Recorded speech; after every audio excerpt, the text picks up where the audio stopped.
அதனால நான் வந்து அந்த கம்ஃபர்ட் ஜோனை பத்தி நான் சொல்லியிருந்தேன். ஏன்னா இது எல்லாமே நான் வந்து என்னுடைய அனுபவத்திலேருந்தே நான் சொல்லக்கூடியதுதான்.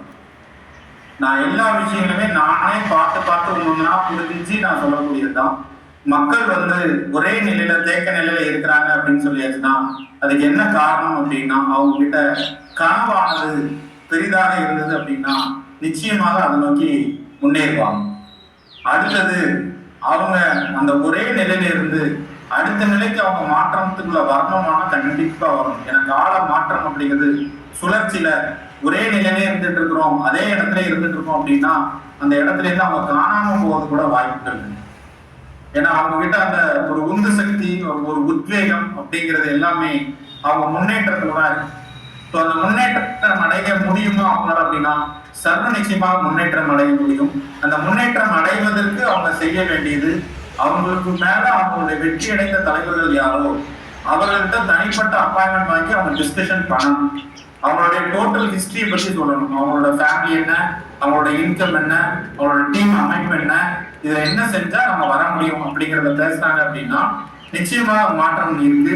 இங்க உள்ள எல்லா தலைவர்களுக்குமே இந்த வெஸ்டீஜ் வியாபாரத்துல மார்க்கெட்டிங் பிளான் எப்படி டிசைன் பண்ணியிருக்கிறாங்க அப்படின்னா ஃப்ரண்ட் லைனா இருக்கிறவங்களுக்கு மட்டும்தான் சப்போர்ட் பண்ணணுங்கிற மாதிரி வைக்கல.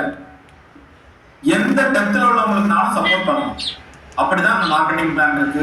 ஸோ நீங்க உங்களோட வெற்றி அடைந்த தலைவர் யார்கிட்ட நீங்க கன்சல்ட் பண்ணாலும் அவங்க உங்களுக்கு அதுக்கு வழிகாட்டுதல் சொல்லி தருவாங்க, நிச்சயமாக சொல்லி தருவாங்க.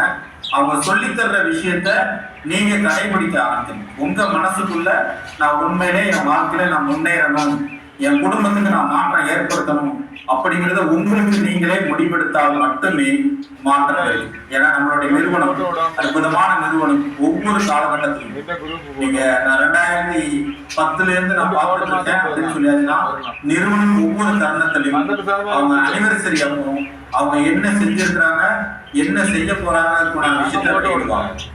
நாங்க 2010 இருக்கும்போது கம்பெனி 2004 ஆரம்பிச்சிருந்தாங்க. 7 வருஷத்துல 2011 எட்டர்நெட்டி அப்படிங்கிற ஒரு புக்கு கொடுத்தாங்க. 2011 அந்த எட்டர்நெட்டி புக்ல நாங்க எந்த வருஷத்துல நிறுவனத்தை துவக்கணும், எத்தனை ப்ராடக்ட் வச்சு ஆரம்பிச்சோம், கம்பெனி ஆபீஸ் என்ன இருந்தது, எவ்வளவு பேர் இதை அச்சீவ் பண்ணியிருந்தாங்க, எல்லா டீட்டெயிலுமே ஃபாரின் எத்தனை கூட்டு போயிருக்கோம், கார் அச்சீவர் என்ன, ஹவுஸ் அச்சீவர் என்ன எல்லாம் கொடுத்துருக்காங்க. அதுல நாங்க எங்க போக போறோம்ங்கிறது தெளிவா வடிவமைச்சிருக்காங்க. இதை ஒவ்வொரு வருஷமும் அவங்க செஞ்சாங்க அப்படின்னா ஒவ்வொரு வருஷமும் செஞ்சாங்க.